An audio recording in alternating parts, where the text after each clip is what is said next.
Je me suis toujours représenté l'écriture comme un séjour dans une maison à la fois accueillante et déroutante. J'ai fini par comprendre que ce fantasme racontait mon désir d'écrire, mais aussi la peur qui l'accompagne. Rien d'étonnant. Cette peur a saisi les humains dès qu'ils ont inventé l'écriture. Elle ne les a jamais lâchés et ils désirent toujours autant s'emparer des mots pour se raconter, raconter le monde et tenir le lecteur captif. Alors comment surmonter ce déchirement? Conjurer la terreur de la page blanche, le vertige de la première phrase et toutes les questions qui se posent dès qu'on prend la plume, par exemple. Écrire son autobiographie, est-ce obligatoirement ouvrir des placards de Barbe Bleue? Un journal intime peut-il devenir le matériau d'un roman? Une fiction conduit-elle à révéler malgré soi des vérités cachées? Y a-t-il une méthode pour inventer un personnage? Et de quelle façon affronter ces moments où un rêve de livre nous suit partout? Un jour le tien, et le lendemain il n'est plus là. Qu'est-ce que l'inspiration?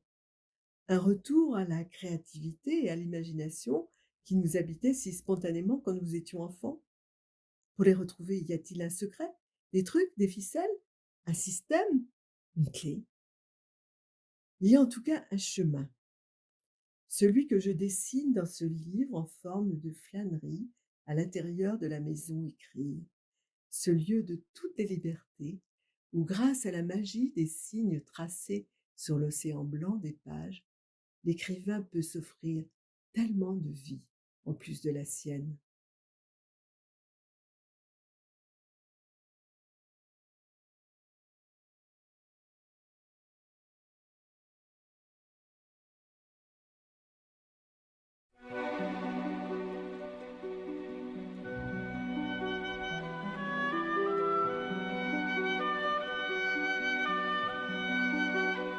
Voyage en récit Irène Frein et Geoffroy Scrive. Irène Frein, vous êtes auteur, on ne va pas présenter l'intégralité des titres que vous avez pu écrire depuis toutes ces années. Nous nous sommes déjà rencontrés dans la cité du Ponant à Brest, précédant une rencontre avec des lecteurs à la librairie Dialogue. Aujourd'hui, nous nous rencontrons pour parler de votre dernier ouvrage qui va sortir donc au mois d'octobre de cette année 2023, intitulé « Écrire est un roman ». On pourrait se demander justement de quoi va parler ce nouveau roman. Et en fait, il s'agit simplement du sujet, c'est-à-dire que vous attaquez le sujet d'écrire. Et j'aimerais commencer peut-être par la fin du chapitre 6 de votre ouvrage, dans lequel vous invitez le lecteur ou ceux qui seraient intéressés à écrire sur leur propre vie. De grâce, oubliez les tribunaux que nous impose la vie réelle, la morale, la culpabilité, le qu'en dira-t-on, la famille ou les voisins, et fuir comme la peste ceux qui passent leur temps à baver sur les histoires qui ne sont même pas vraies. Donc on comprend ici que vous mettez un petit peu au placard tout ce qui peut constituer un frein à l'exercice d'écrire pour trouver une certaine liberté, c'est ça? à la liberté. Écrire, c'est un acte de liberté. C'est d'ailleurs pourquoi les dictateurs brûlent les livres. C'est très simple. Ils s'attaquent à la mémoire, à l'imagination et par là même à la liberté. Dans nos têtes, nous sommes libres. Oui. Comme dans la chanson de Michel Berger, libre dans sa tête. Donc, si on est entouré de barrières, on accepte les barrières, les comment vous dire, si on s'en donne, si on s'oblige, si on se contraint, c'est peut-être pas la peine de commencer à écrire. Alors, il y a des possibilités de contraintes qui sont les contraintes du style ou du genre, telles qu'elles ont pu exister pendant toute une tradition. On se souvient de la règle des 3 unités ou de la contrainte dans une poésie. C'est sûr qu'une poésie, ça ne peut pas faire 30 000 pages, surtout à notre époque. Et puis tout le monde n'est pas Peggy. Exactement. Et puis les contraintes esthétiques, l'idéal de beauté qu'on se donne est une contrainte, mais il faut se vivre avec les contraintes qu'on se donne et pas celles que nous impose la société. Alors il y a une limite à ça, c'est la loi. Je le précise, c'est-à-dire que il y a des lois sur la diffamation, il y a des lois sur l'atteinte à la vie privée. À ma connaissance, ce sont les seules limites qu'il y a dans les lois sur la liberté d'expression en démocratie. Et évidemment, dans les tyrannies, les dictatures telles qu'on les connaît maintenant, on détourne ces lois, parce que beaucoup de régimes dictatoriaux comme celui de la Russie de Poutine que je connais bien puisque j'ai voyagé longuement dans ce pays avant les événements que vous savez, on dit que les auteurs n'ont pas respecté les lois sur la diffamation et l'atteinte à la vie privée, mais c'est un leurre. En réalité, ils ont dénoncé des abus d'une violence extrême est presque inimaginable dans nos démocraties. Oui, des gens comme Solzhenitsyn étaient dans l'idée d'écrire pour témoigner d'une vérité. Oui, quantité d'écrivains de la période soviétique ou Mandelstam. Oui, et puis dans toutes les dictatures contemporaines, elles sont légion en Chine, en Corée du Nord, c'est même pas la peine d'en parler, le Chili de Pinochet ou en Arabie Saoudite actuellement. Alors parlons un peu de vérité. Je vais faire un petit écart au début de cette émission avec vous, Irène Frein, pour parler d'un livre publié récemment par Elisabeth Barr, intitulé Les Incandescentes, à propos de Simone Weil, la philosophe, Maria Zambrano et Cristina Campo. Et au début de cet ouvrage, il est possible d'y lire: pour Cristina Campo, Maria Zambrano et Simone Weil, pouvoir écrire est une grâce, le fruit d'une ascèse. L'enjeu de l'écriture est d'ordre ontologique. On écrit pour défendre sa solitude et accéder à l'être, dans une quête incessante de la vérité, avec un grand V. Comment ces propos résonnent-ils en vous?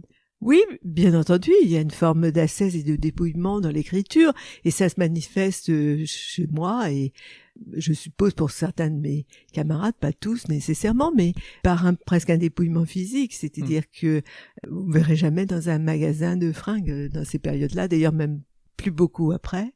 Toute forme de futilité ou paraît dérisoire est quelque chose de monastique, il faut s'isoler. Moi, je m'isole au cœur de cette ville ou n'importe où, mais je peux être très isolée dans un café ou bruyant ou un TGV pas très tranquille.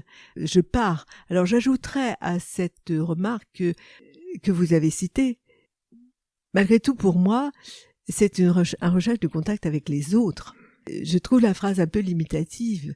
On écrit pour quelqu'un, on ne sait pas qui, on recherche une présence. J'en parle un peu comme dans le journal intime. Le journal intime, on l'écrit pas pour soi. D'ailleurs, personne n'écrit pour soi. Ou sinon, si on écrivait pour soi, on brûlerait tout ce qu'on a écrit après, ou on se regarderait le nombril. En fait, il y a toujours un destinataire dans l'écriture. L'écriture est la volonté et j'en parle dans le livre, dès le premier chapitre, l'idée de laisser une trace. C'est comme ça qu'est née l'écriture. Donc une trace pour les semblables humains. Mon lecteur, mon frère, comme a dit Baudelaire. Votre propos sur le fait de s'isoler me fait penser à la maison écrire. Alors on s'isole parce que pour mieux être à travers un monde qui va raconter le monde. C'est ce qu'il n'y a pas non plus dans cette remarque que je trouve cette observation que je trouve très limitative. En fait, on cherche une vérité sur le monde, y compris dans la fiction, c'est-à-dire dans quelque chose de reconstitué et ces fameuses histoires qui ne sont même pas vraies, sont les meilleures pour raconter le monde. Les Misérables, fiction, ont raconté superbement, comme ça n'a plus été faite depuis, l'oppression, la misère, les invisibles, ceux qui sont détruits et qui aspirent comme tout le monde à l'existence. Proust a fabuleusement raconté, ou Balzac, la société du 19e siècle. Donc, Alice au Pays des Merveilles raconte la nécessité, par la voix des enfants, de révéler l'absurde du monde dit réel et de le réenchanter. Vous voyez, donc on cherche les autres. Et donc on s'isole pour mieux chercher les autres. On s'en va dans le monde d'à côté pour mieux revenir dans celui-ci. Et c'est là aussi l'expérience que vous avez eues de vos voyages pour écrire? Vous n'êtes peut-être pas qualifié d'écrivain voyageur, vous n'êtes pas un Sylvain Tesson en puissance, mais quand Moi, vous je dites... réfute complètement cette idée d'écrivain voyageur. C'est une très très mauvaise traduction, un peu bidon, du mot anglais travelogue, qui est une tradition anglo-saxonne du récit de voyage. On peut complètement rester dans un univers confiné et inventer un autre monde qui raconte le monde dehors. Voilà. Moi, je n'ai pas voyagé pour raconter des voyages. J'ai chaque fois voyagé parce que j'étais habitée par une histoire et que je voulais comprendre ce qu'il y avait derrière, au cœur de cette histoire. La littérature est toujours l'élucidation, peu ou prou, d'un secret sur le monde. Le monde nous dit quelque chose, la réalité nous dit quelque chose tout bas et quelque chose tout haut. Et l'écrivain va chercher ce qu'elle dit tout haut. Et l'idée, je vais voyager pour trouver l'inspiration, je crois pas à l'inspiration, je crois à l'habitation par un sujet. J'ai quelquefois enquêté sur des sujets et ça n'a rien donné parce que finalement le secret, il était... je suis allée quelquefois dans des endroits assez loin et c'était pas intéressant ou ça ne m'intéressait pas et ça ne me prenait rien sur les questions que je me pose sur le monde depuis l'enfance. Donc, pour en revenir... il y a une sorte de binonnage autour. Bon, voilà. Maintenant, je ne dis pas ça contre Sylvain Tesson. Je pense que c'est d'abord un écrivain avant d'être un écrivain voyageur. Oui. Absolument. Et donc, ça a été très à la mode. Mais tout écrivain voyage dans sa tête. Le voyage de Proust dans La recherche du temps perdu était absolument inouï. Nous voyageons en fait dans le temps, dans nos propres temporalités. Le temps de quelque chose qui nous est arrivé, peut-être le temps de quelque chose que nous voyons arriver dans la science-fiction, quelque chose dont nous avons besoin que ça arrive alors que ça n'a jamais arrivé, comme dans l'heroic fantasy. Et puis, nous écrivons parce que nous reconstruisons le monde à partir du creux des traces. Et nous sommes faits de traces. Et parce que nous voulons, et parce que les traces qui nous entourent autour de nous, il y a plein de traces. Dans cet endroit où je vous parle, il y a des traces du passé partout, comme dans votre appartement ou dans le lieu de ceux qui nous écoutent en ce moment, qui regardent les murs autour d'eux. C'est des traces. Que racontent ces traces? C'est d'ailleurs ce qu'investiguent les romans policiers ou les policiers dans la vie réelle pour reconstituer. Nous avons besoin de... Qu'est-ce que c'est reconstituer? Ça veut dire donner un sens à ce qui paraît absurde ou inexplicable. Et le pire étant la mort, et notamment la mort violente. Et sur ce point, j'en connais un rayon, puisque ma sœur a été assassinée, que j'ai consacré un livre, Un crime sans importance, et on s'était foutu des traces. La police et la justice voulaient effacer toute trace de cette histoire, qui est toujours pas élucidée, d'ailleurs. Et il y avait pourtant des traces. Et donc, j'ai fait en sorte que la justice, elle lui mette le nez, et à la police, dans les traces qu'il y avait.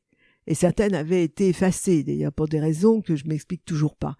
Une vieille dame de 79 ans, toute simple, pourquoi voulait-on à tout prix effacer ça? Alors que ça faisait partie d'une série d'agressions. Enfin, bon, j'ai été puissamment concernée par ça, parce que je suis une femme de traces et que j'ai compris ça très vite. Dès que j'ai lu des livres, j'ai compris cette histoire de traces, que c'était ça qu'il y avait derrière tout acte littéraire et tout acte d'écriture. Quand vous tenez votre journal intime, qui peut d'ailleurs ensuite s'avérer le sujet d'un roman, le matériau en tout cas d'un roman, vous laissez des traces. Et il y a quand même 14 millions de Français qui écrivent des journaux intimes. Oui. C'est énorme. Entre 8 et 14 millions, c'est pas exactement. Ce qui est énorme, ça veut dire qu'une partie des gens, dont ceux qui nous écoutent, pour eux c'est important. Et après un décès, par exemple, on peut être amené dans ce creux existentiel majeur qui est la disparition d'un proche, quel qu'il soit, ami ou parent, à réunir des documents qu'on trouve pour essayer de comprendre l'inexplicable de la mort, l'énigme de la mort, et rendre la présence à l'absence. Oui. Eh bien, qui ne l'a pas fait aussi à propos de la disparition de ses proches, ne serait-ce que par 3 ou 4 feuillets qu'on donne ou ne donne pas à ses enfants ou à ses proches. On a essayé. Mais ça va être aussi bien la même démarche habite Tolstoï, habite Solzhenitsyn que vous avez cité à propos du Goulag, Proust, Balzac, Salman Rushdie, Annie Ernaux et tous les auteurs de cette rentrée littéraire. Dont certains vont gagner le Goncourt ou le Renaudot. Alors, je reviens à la maison écrire parce qu'on va citer le passage. Je me suis représenté l'acte d'écrire comme un séjour dans une autre maison que celle où j'habitais. Alors évidemment, j'ai pensé à votre attachement à Tromelin, j'ai pensé aussi à la maison en Sibérie, parce que vous êtes allé, j'ai pensé aussi à la Californie, je pense aussi à l'Inde, et ça fait beaucoup de maisons quand même. Mais chaque livre est une maison dans laquelle je m'installe, parce que c'est évidemment une maison fantasmatique, la maison écrire, mais chacun s'y installe sans le savoir dans cette maison qui n'appartient qu'à lui. Quand il écrit un journal intime, quand il écrit une lettre, on écrit plus beaucoup, mais il y a encore des courriels d'amour, des courriels de justification, des courriels de tout acte d'écriture. On a son style chacun, comme chacun de nous a son décor d'appartement. Et puis nous avons visité enfants, grâce aux instituteurs et aux professeurs, des maisons écrire. On nous a fait visiter la maison de Prévert, enfin la maison fantasmatique. Oui. Quand un gamin prend un poème de Prévert ou de Robert Desnos. Oui, ou même quand il pénètre dans l'univers d'un rappeur qui utilise la langue, qui s'approprie la langue, le rappeur à sa façon, ou d'un rocker, l'univers des chansons. Chaque créateur, à partir du moment où il utilise l'écriture, offre sa visite à la maison écrire, qui est une maison collective, au public. Alors le public l'accepte ou ne l'accepte pas, mais il est rentré dans cette maison écrire où tous ceux qui écrivent sont entrés depuis que l'écriture existe. C'est-à-dire que cette maison est une maison collective. On n'y fait que des séjours, on y rentre et on en ressort. Chaque fois qu'on a fini d'écrire, ou sa chanson, ou son poème, si nos auditeurs écrivent des poèmes, ou son grand roman, ou quel que soit le genre qui l'illustre, cette maison écrire, elle est peuplée de tous ceux qui l'ont habitée en Occident depuis Homère. Justement, parmi eux, y a-t-il des noms que vous aimeriez croiser dans cette maison ? Si on vous donnait l'occasion de les voir là, ce soir. Moi, je prends tout. Tout m'intéresse. J'ai toujours un livre dans mon sac. Il y en a des nuls, il y en a des qui me plaisent pas, il y en a qui m'enthousiasment. Vous savez, je vais vous raconter une histoire toute simple. Je crois que c'était l'année dernière, j'avais été invitée au Salon du Livre de Paris pour parler justement des ateliers d'écriture que j'animais au Figaro. Et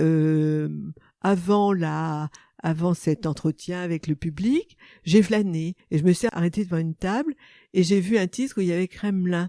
J'étais allée en Sibérie pour Je te suivais en Sibérie. Je fais un long séjour en Russie, en hiver comme en été. Enfin, quand même pendant des semaines à enquêter, et dans des endroits où les touristes ne vont pas, puisque j'enquêtais pour ce livre sur une histoire de déportation du 19e siècle d'aristocrates, et il y avait énormément de traces, c'était passionnant. J'ai beaucoup de documents, j'ai accédé à des archives, ça m'a marqué. Je vois Kremlin, et j'ouvre, et je me dis, oula, ce livre a l'air très intéressant, et par rapport à ce voyage, je l'achète, et le soir même, je commence à le lire. Ça dure 48 heures, je sors pas de mon lit. Ça a été la plus grande vente de l'année dernière, 450 000 exemplaires, et c'était Le Mage du Kremlin de Dan Polly. Mais je savais pas ce que c'était. Dan Polly, il a eu aucune émission à part une sur France Inter pendant 2 mois ou 3 mois. Et j'en ai acheté 3 tellement, pour mon entourage, tellement j'ai trouvé ça génial. Et personne n'en parlait. Et quand j'en parlais, je sentais que la façon dont je parlais, que j'étais pas tout à fait folle de m'enthousiasmer pour ce livre, et que je sentais un intérêt. Et voilà, on est habité par un livre, mais qui connaissait Dan Polly l'année dernière, au mois de mars? Personne. Vous voyez? Oui. Et donc, je suis curieuse, je vais dans les librairies, je flâne autour des tables des libraires. Pour écrire, il vaut mieux avoir lu. Oui. Et écrire est un acte d'exploration, et on met beaucoup de chance de son côté si on est curieux. Nous avions récemment à ce micro le frère Gilles Baudry, poète, moine bénédictin de l'abbaye de Landévennec, qui me narrait cette rencontre avec des jeunes sortant du lycée ou en début d'études, avec cette volonté d'écrire. Lui, il leur demande ce qu'ils ont pu lire jusque-là, et les jeunes répondent rien parce qu'on ne veut pas être pollué. C'est dingue. Pollué par quoi? Pollué par, en tout cas pollué ou incité. Embringué. Embringué par oui, ce qu'on aura pu lire mais avant. Alors, incité, oui. Ça, c'est très intéressant et ça démontre quelque chose, c'est que un travail n'est pas fait à l'école pour développer l'esprit critique, parce que ce sont les mêmes qui écoutent et ajoutent foi à des fakes, à des bobards qui sont répandus sur les réseaux sociaux. Donc, le travail n'a pas été fait à l'école pour expliquer ce que c'est l'esprit critique. Et le développer par la lecture, justement. Et le développer par la lecture. On peut prendre un texte quand on est professeur, et il y a des textes qu'on peut critiquer. Vérifier les sources. Vérifier les sources. Et puis aussi, il y a des textes pour lesquels on s'enthousiasme. Ça veut dire aussi que l'enthousiasme pour quelque chose est devenu suspect. Oui. C'est ce que je verrais beaucoup sur cette et qu'il faut se conformer au mouvement de masse. Et c'est le début de l'acceptation des dictatures qui s'insinuent à travers les réseaux sociaux. Donc, on connaît très bien les origines de tous ces fakes qui se répandent. C'est-à-dire que il faut adhérer, mais pas s'enthousiasmer. Et en même temps, je suis pas critique envers eux, j'essaie de comprendre.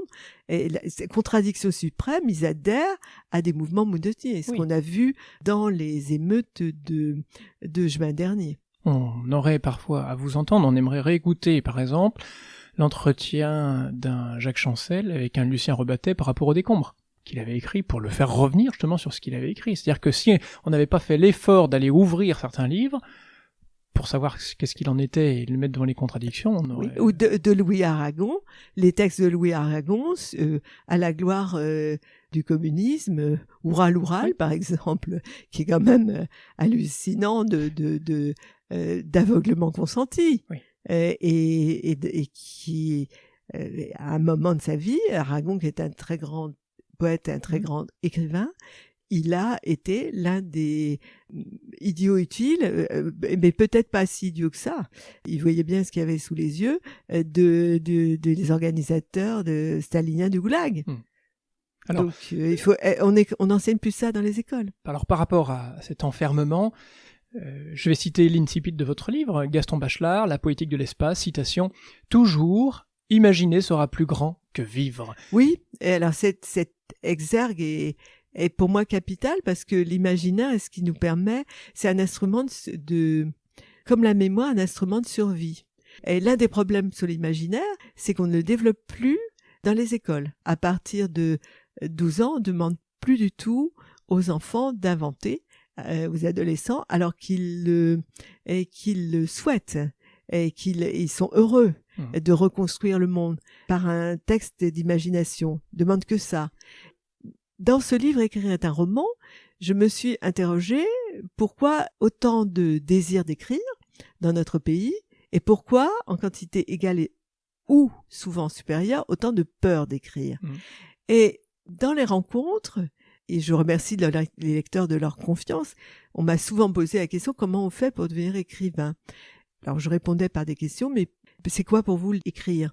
Et il y avait autant de peur que de désir. Et le désir était très puissant.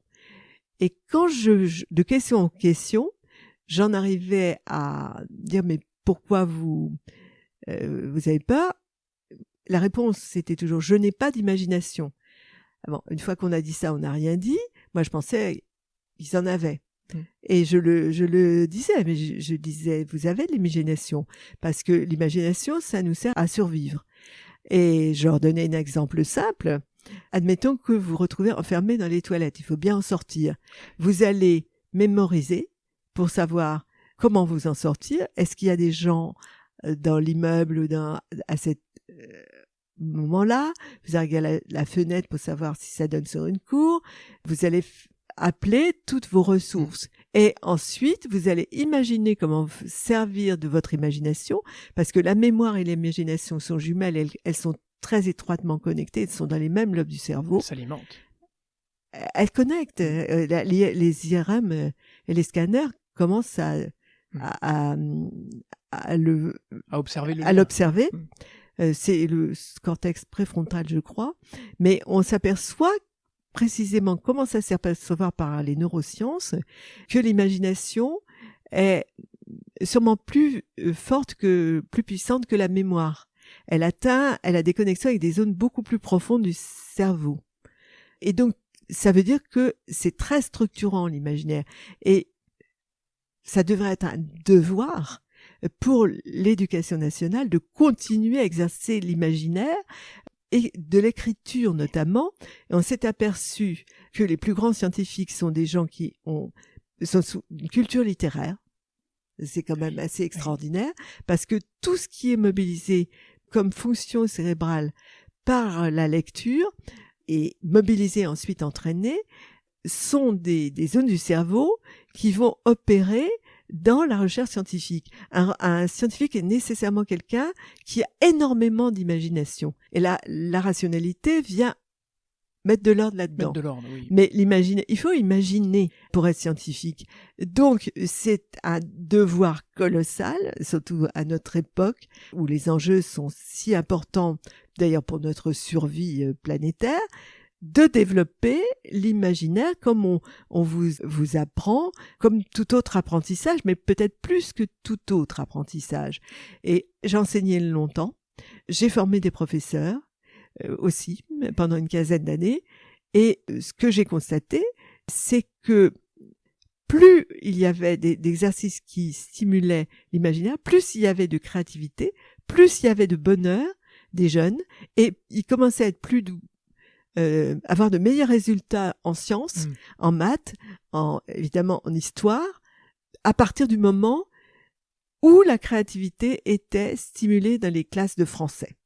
Et qu'il fallait continuer tout ça plus tard, jusqu'au bac. Mais bon, vient d'avoir un appel dans le journal Le Monde de quelques écrivains pour demander cela. Je suis totalement d'accord avec eux. Je regrette simplement ils étaient un peu pas assez, il n'est pas proposé de solution à l'opinion, enfin au gouvernement et aux politiques, parce que ça reste un peu utopiste. Je regrette qu'il n'ait pas fait appel à des écrivains qui avaient enseigné, qui connaissent le terrain comme je l'ai connu. Même si le terrain a beaucoup changé évidemment, mais même si les difficultés sont accumulées, ce serait très important de faire appel à des écrivains qui ont été professeurs pour donner des pistes et qui ont réfléchi sur la créativité. J'aimerais parler de lieux, parce que votre propos me rappelle, moi aussi, une anecdote de ma classe de 6e. Madame Marichaud, professeure de français, très exigeante, qui un jour avait demandé à la classe si, dans un devoir, les élèves préféraient, si donc nous préférions inventer l'ouverture d'un récit si on en connaissait la fin, ou plutôt la fin si on en connaissait le début. Et je me revois à la fin de l'heure retraverser toute la classe pour écrire au tableau, écrire tout. Évidemment. Donc ça c'était...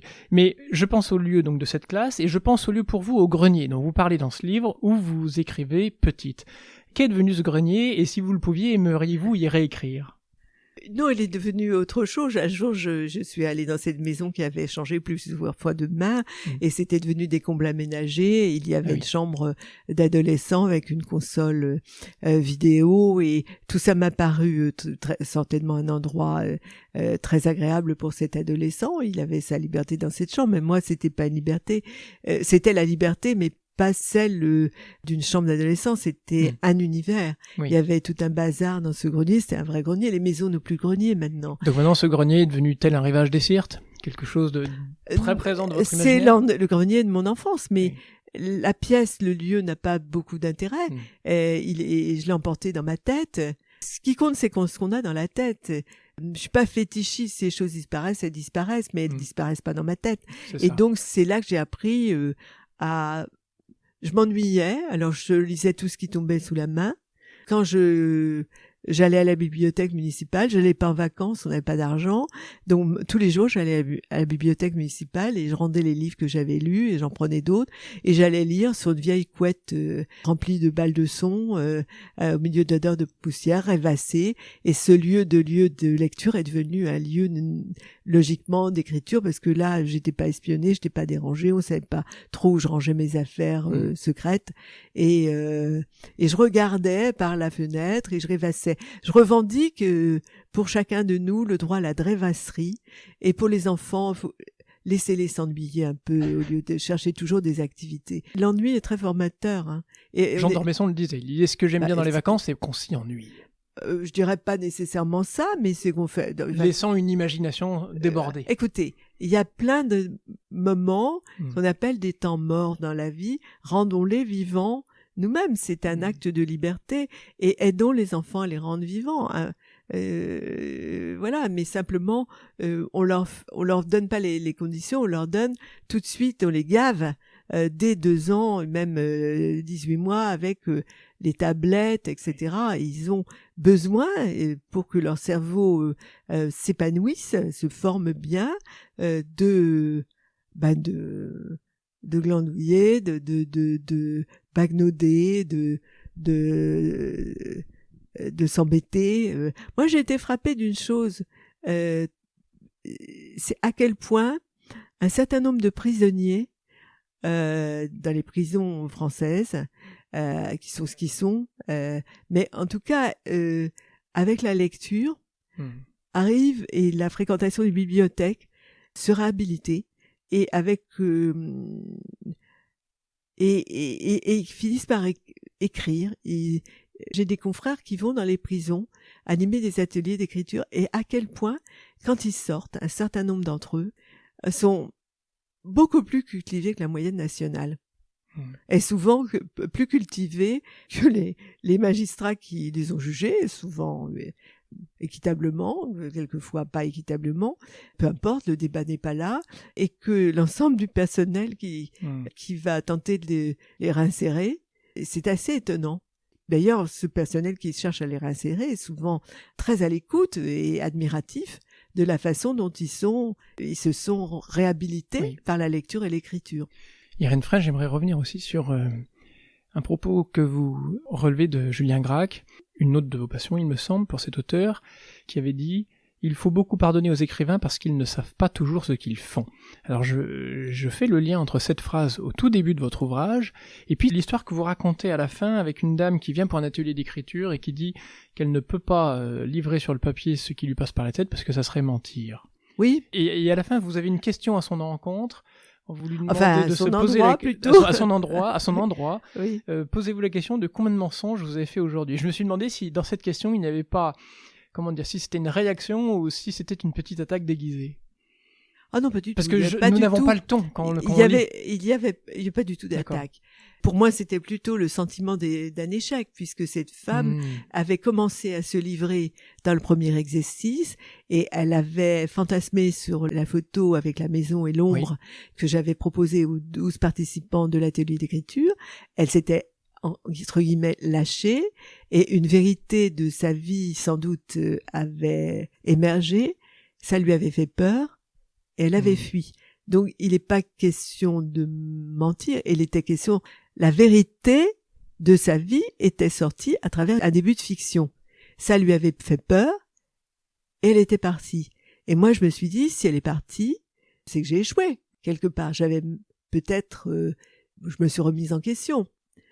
Et dans le livre, j'écris sans l'écrire la lettre que j'aurais bien aimé lui adresser. Parce que ce livre est un livre narratif, c'est pas un livre de théorie. Hein. Exactement, oui, ça on l'a pas dit. C'est que des histoires. Oui. Et d'ailleurs, peut-être aimeriez-vous ou imaginez-vous qu'elle puisse vous lire ici et peut-être vous répondre. Oui, mais moi je pense qu'il y a beaucoup de peurs liées à l'écriture sont dues au fait qu'on va se révéler, on va s'exposer. Oui. D'où l'expression « j'écris pour moi ». C'est-à-dire que non, c'est juste pour moi que j'écris.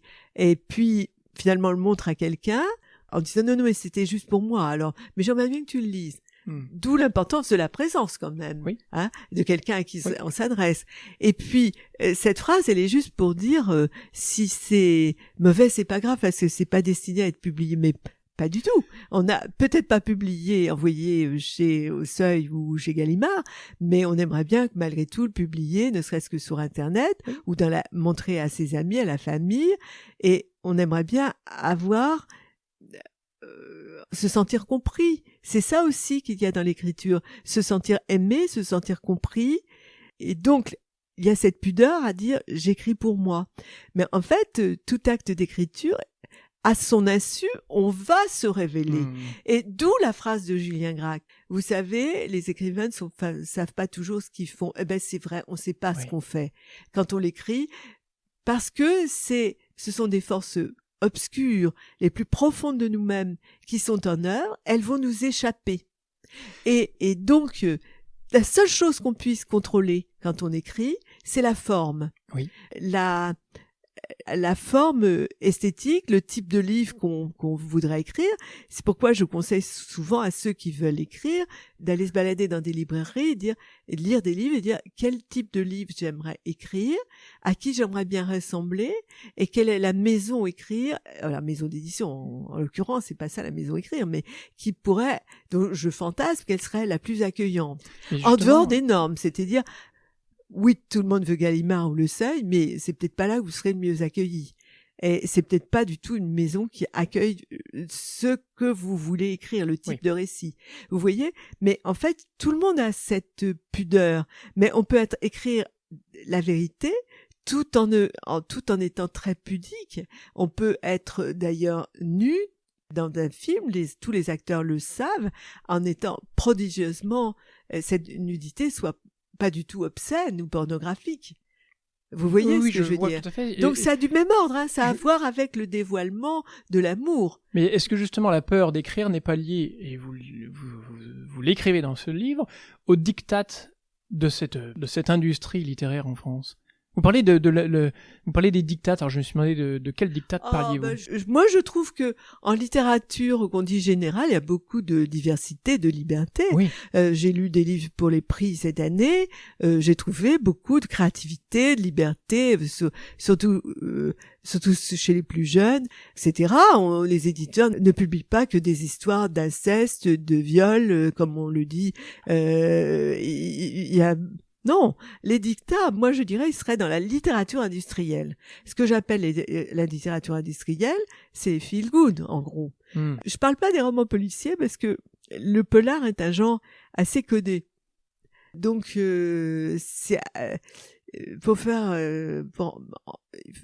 l'originalité n'est pas toujours bien vue. Moi, dans le Grand Prix européen du polar, avec mes camarades, on aime bien les gens assez originaux. Je lis beaucoup de polars pour ça, européens d'ailleurs, ce qui est une richesse. L'Europe est très très fertile en polar et en créativité dans le polar. Mais pour le reste, les feel good, c'est très codé, c'est effroyablement codé.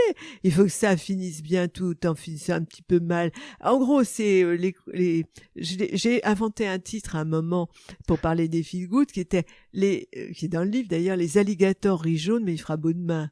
Bon, alors ceux qui sentent visés se reconnaîtront, mais je leur en veux pas, il en faut pour tous les goûts. Du moins, ceux qui lisent les feel good, surtout des femmes, d'ailleurs, au moins ils lisent. Oui, c'est vrai. C'est déjà ça. Notre littérature regorge de styles différents, parce que vous avez même un mot sur les surréalistes. Alors je ne sais pas si beaucoup de gens en lisent encore, mais ces gens-là ont quand même lancé quelque chose à un moment donné. Je vais vous faire écouter quelque chose, justement, une conversation de quelques secondes à leur propos. Vous me direz ce que vous en pensez. Ils écrivent, à eux tous, la plume est tenue par Du Bellay, ils écrivent à quelque chose de très important qui est défense et illustration de la langue française. Et il nous faut absolument nous arrêter un instant sur ce manifeste, bien sûr, qui est absolument fondamental, le mot est celui-là. Il s'agit vraiment des fondements de la langue française et donc de la littérature. C'est une espèce de revendication et d'illustration de la grandeur de notre langue que la poésie, entre autres, doit servir. Vous avez raison. Alors, pourquoi est-ce que c'est important? D'abord, parce que c'est un manifeste. Et la Pléiade, c'est un groupe Vous savez, c'est un groupe, comme sera un groupe... Le surréalisme. Le surréalisme. Mais c'est qui commence lui aussi par un manifeste, le premier manifeste en 24. Tout à coup, la parenté m'a frappé entre les surréalistes et la Pléiade. On ne le croirait pas. Mais non, mais ce sont des jeunes gens de 20 ans pénétrés de littérature et d'imagination. Et qui veulent faire autre chose. Et qui veulent faire autre chose. Bah qui oui, nous donne mais ça arrive depuis l'Antiquité. C'est périodique. Et qui veut faire autre chose. Il y a eu des groupes, il y a moins de groupes maintenant. Oui. Parce que notre société est fragmentée, c'est chacun pour soi dans tous les domaines. Mais moi, je suis ouverte à tout. Dans ce voyage dans la maison écrire, où j'envisage les fondements, pour commencer, la trace. Qu'est-ce que la trace? Qu'est-ce que le verbe écrire? Écrire, c'est gratter une surface pour laisser un signe de la terre, de la pierre, ou bien un arbre. Et c'est la même racine que cicatrice d'ailleurs, oui. Scar en anglais. Et graphène, qui est une autre racine indo-européenne, c'est pareil, qui a donné tous les mots en graphie, graffiti par exemple. Et donc on veut laisser des traces, mais nous sommes des êtres de traces. Et ensuite, nous avons besoin de récits fictifs fondateurs, c'est-à-dire de fiction sous forme narrative et qui donnent des repères à la société. Bon, ça, l'Iliade et l'Odyssée en Occident, le Mahabharata en Inde, ou le Ramayana, et l'épopée de Gilgamesh dans la société sumérienne, et vous avez la même chose dans toutes les cultures et des peuples premiers, parce que le groupe a besoin d'ancrage avec un A. Et donc, au bout d'un moment, on s'ancre avec un E quand apparaît l'écriture sous forme de pinceau, etc. Et ensuite, on voit comment chacun peut être amené à sa trace. Le journal intime, qui peut devenir le matériau d'un roman. Ensuite, l'autobiographie. Et on se promène comme ça là-dedans. Dans mon livre, c'est une promenade dans cette maison écrire. C'est exactement ce qu'ont voulu faire, je pense aux évangélistes en vous écoutant, parce que finalement, nous n'avons aucune trace écrite du Christ. Les seules traces qu'on aurait pu avoir de Dieu le Père ont été détruites par Moïse avec l'étape de la loi en les fracassant contre un rocher. Mais finalement, les évangélistes ont laissé trace. C'était un groupe. C'était un groupe. Ils avaient la sensation d'avoir vécu quelque chose d'extraordinaire. C'était pas surréaliste, mais réaliste. Il n'y avait pas moyen moyen d'enregistrer le prophète nommé Jésus. Eh bien, ils ont donné, et ce qui est intéressant, c'est qu'ils ont donné chacun leur version. C'est-à-dire que quand je parle de l'autobiographie et que je dis n'ayez pas peur de fâcher votre famille avec ce que vous écrivez, parce que chacun a son point de vue, n'a pas vécu les mêmes choses de la même façon, et la mémoire passe son temps, toute la vie d'un individu à composer, à recomposer, eh bien, c'est ce qui est arrivé aux auteurs des évangiles. Chacun avait son point de vue. Si Judas laissait son évangile, il n'était pas à la même place, ne serait-ce autour de la table de la scène que Jean, que Marc ou que Pierre. Et c'était pas les mêmes hommes, ils n'avaient pas les mêmes origines, ils n'ont pas eu la même histoire avant, ils n'ont pas eu la même histoire après. Leur mémoire a recomposé, comme nous tous, les événements au fur et à mesure, on recompose notre vie jusqu'à notre mort. Donc finalement, il y aura des divergences, parfois des oppositions, et puis à certains moments des destructions de textes, parce que on dit non, il y en a un qui veut faire prévaloir sa version, mais sur le même événement, vous aviez autant de versions que d'individus, c'est-à-dire le problème de la justice et de la police. Exactement. Et aussi, on croit avoir entendu ou vu des choses qui sont des souvenirs induits. C'est ce qu'il y a au cœur de ce film assez formidable, Anatomie d'une chute. C'est que aussi la mémoire de l'enfant, elle évolue avec le temps, et la mémoire est très affective. Elle est liée aux zones de l'affectivité, et aussi elle est retravaillée toutes les nuits par ces recompositions qui nous échappent, que sont les rêves inspirés par l'inconscient. Donc, et moi, ce que je cherche simplement, c'est évident dans le chapitre que j'appelle la chambre des infinis possibles. Tout est possible comme au début, quand on va commencer un roman. Et tout est possible. Et le choix d'un point de vue, il va être dicté par des forces obscures. Et tout ce que je peux donner de plus sûr comme indication, je parle pas de conseil, à ceux qui veulent écrire, c'est écouter les forces obscures qui sont en vous, écoutez-vous. Mais peu importe si vous revenez en arrière et que vous changez tout après, c'est parce que la force obscure, elle vous dira, c'était pas la bonne voie. Elle va pas cesser de frapper à la porte du conscient pour dire c'était pas ça. Oui. Et c'est pas dramatique Non.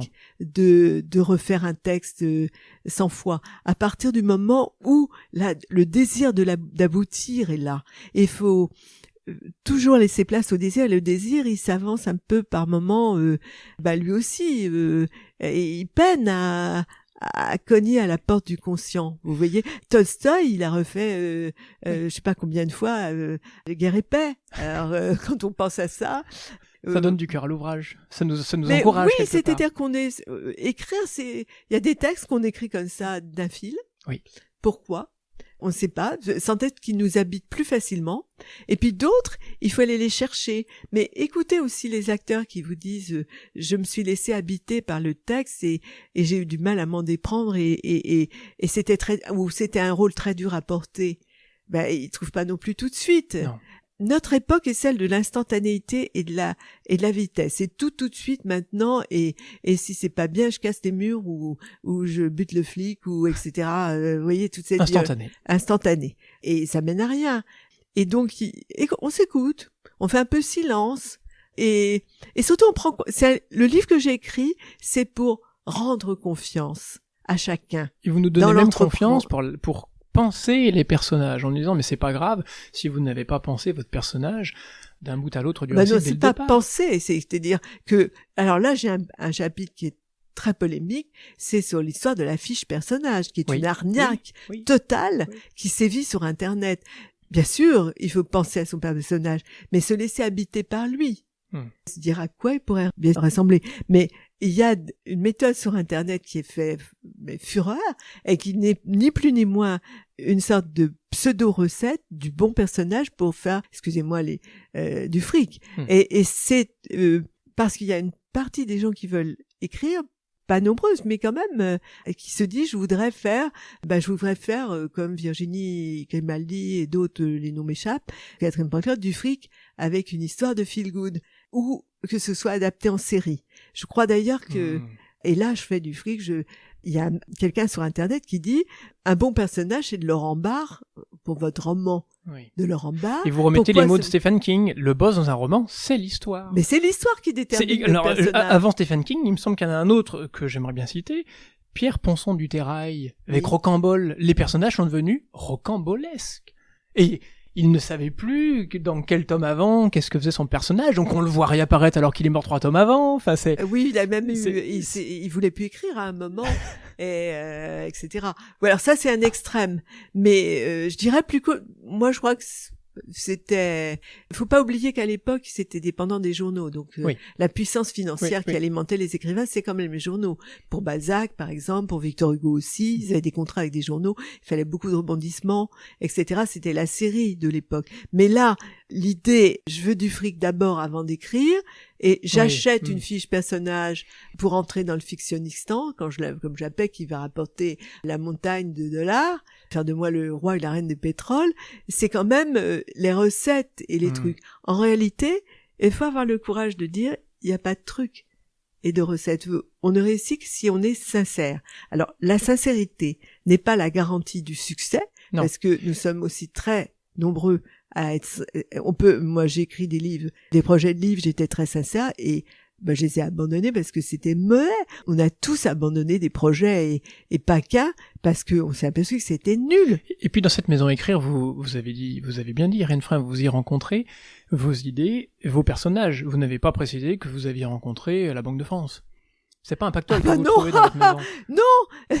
Il faut le dire, ça. Vous croyez que on ouvre une maison sur des personnages, sur une histoire. Il faut pas confondre Homère et Midas, le roi qui transformait tout en or en touchant les objets par un truc de magie. Et vous parlez des échecs. Moi, j'aimerais bien revenir sur les échecs. Vous parlez des séries. On va s'élever un peu, il me semble, des séries au cinéma.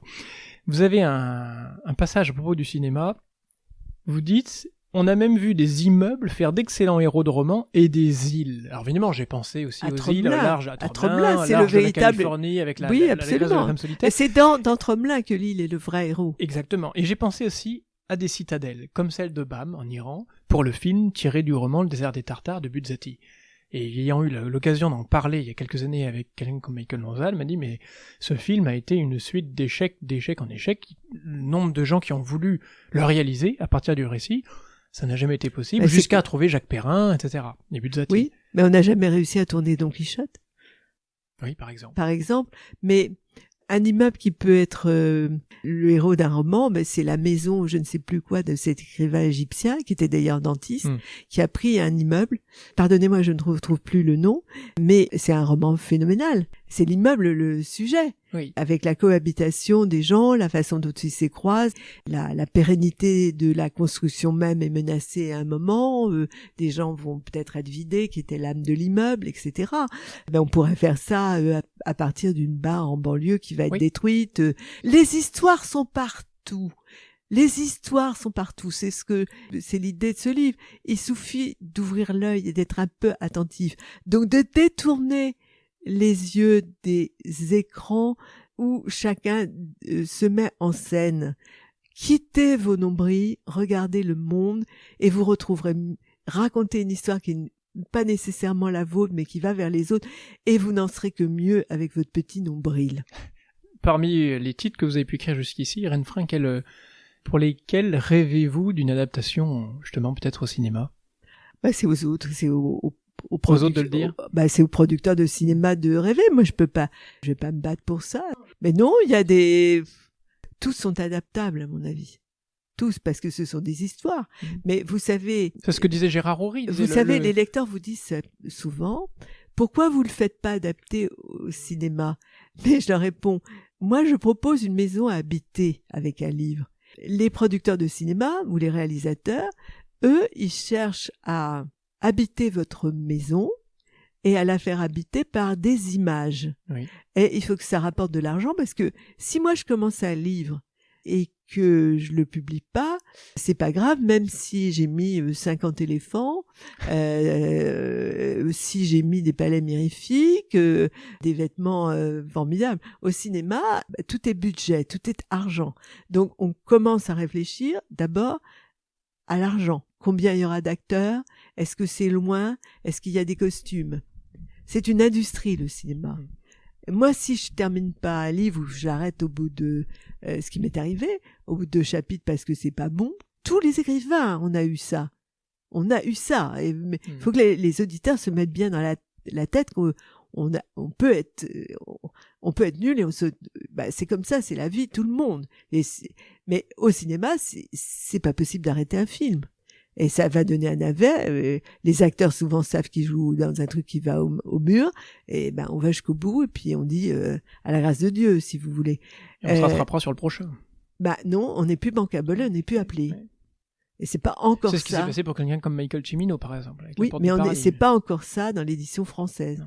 Ça va peut-être venir parce que maintenant il y a cette invasion de ces livres qui font 1 million d'exemplaires à chaque fois avec des gens. Moi, je pense que ces auteurs, je crois encore une fois, ils font du bien à des tas de gens et je les respecte et je respecte leur travail. Mais je pense qu'ils doivent s'ennuyer à appliquer pour le coup à chaque fois les mêmes recettes. Il n'y a pas de recette gagnante, il n'y a pas de martingale pour écrire. Parce que c'est ce que vous avez dit au début de l'émission, c'est la liberté. Alors pour exprimer cette liberté, donc on se sert évidemment de mots. Quel est votre attachement aux mots et à la langue de manière plus générale, après toutes ces années d'écriture? Si vous demandez à un violoniste de parler du cœur du violon, c'est mon instrument de travail, c'est mon instrument artistique. Voilà, c'est mon piano, c'est mon violon, c'est mon orchestre, et je suis rien sans les mots. Puisque je fais confiance aux mots pour obliger la réalité à accoucher de la vérité. Donc, c'est mon instrument. Donc, je les prends tous. Mais je les utilise pas nécessairement tous dans ma partition. Parce que je suis en plus l'auteur de la partition. Donc, dans ma partition, les mots peuvent être différents d'un morceau musical à l'autre, si vous voulez. Alors, je vais peut-être m'adresser plus au professeur que vous avez été. Bernard Pivot demandait à Claude Lévi-Strauss, il lui posait cette question. Je remarque aussi, Claude Lévi-Strauss, que vous employez à bon escient et toujours avec élégance l'imparfait du subjonctif qui s'emploie rarement maintenant. J'ai un certain amour de la langue, disons, et de ses ressources. Et au fond, je ne vois pas pourquoi ce français qui a été un instrument de communication tellement parfait qu'il y a eu une époque où toute l'Europe le préférait aux langues du cru, pourquoi on l'appauvrirait de certains de ses moyens d'expression.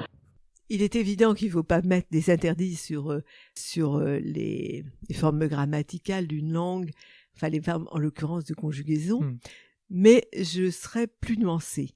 Je lisais il y a quelques jours un texte d'un journal intime du XVIIe siècle et par définition, l'auteur racontait sa journée le soir. Et il employait le passé simple. Je fus ce matin au bord de la mer, je me rendis, et pour des événements qui avaient pas plus de 2 heures, on le sentait bien dans son récit, il employait le passé simple. Nous employions, ça ne nous viendrait pas du tout à l'idée, le passé composé s'est imposé. Oui. Ce matin, je suis allée au bord de la mer, j'ai vu, tout à l'heure, il y a 5 minutes, j'ai fait ci, j'ai fait ça, maintenant je vais cesser d'écrire, etc. Donc, l'imparfait du subjonctif, il n'a plus correspondu à un moment, à un usage courant. Oui. Et il est devenu savant. Si vous relisez parallèlement 2 textes qui sont pas très éloignés l'un de l'autre, qui sont les mots de Sartre et l'étranger de Camus. Oui. L'étranger Camus, il n'a pas pris une ride parce que l'emploi des temps, avec une prescience absolue, Camus a su manier la temporalité, non seulement la temporalité dans ce livre, ce qui est la construction chronologique des séquences, etc., mais les temps grammaticaux d'une façon que le texte est universel et accessible à la majorité des gens. Les mots de Sartre est devenu illisible à cause de son emploi de l'imparfait du subjonctif. Il a écrit dans les années 60 et c'était déjà un peu boursouflé.